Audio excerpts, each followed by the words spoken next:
Well, operations, I mean, everybody has their ABC promises. I do the X amount of, more inspections, or I put my safety, regards further than the competitor. So, I mean, really pushing to that point, I think is kind of lost nowadays.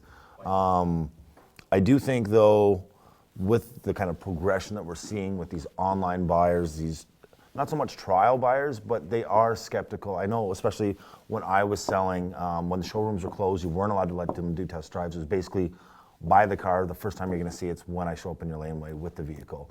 A lot of people were skeptical about there was no chance to it. I mean, a used car, you do need the story behind it, which hey, if you got a testimony, that's kind of make you feel a little bit better.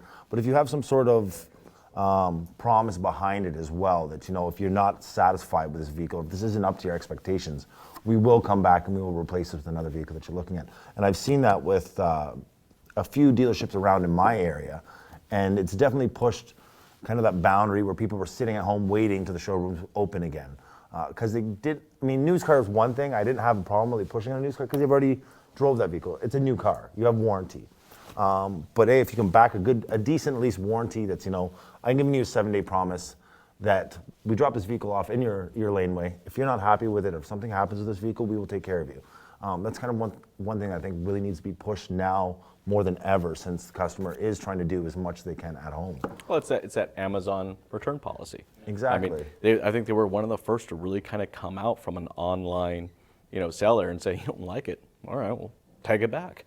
Just that simple. But these dealerships get really sensitive about it, and they're going, well, we're just going to end up with a bunch of people it doesn't work. People that are looking at these vehicles are pretty damn serious. They're not going to just put it up because it has, squeaky brakes you guys can't take care of. They are wanting to buy these vehicles. They do know the history of these vehicles as much as you've shown them. And if you can give them some sort of guarantee more than the guy down the street, they're definitely going to sit there and go with you compared to them. So I do definitely think that needs to happen.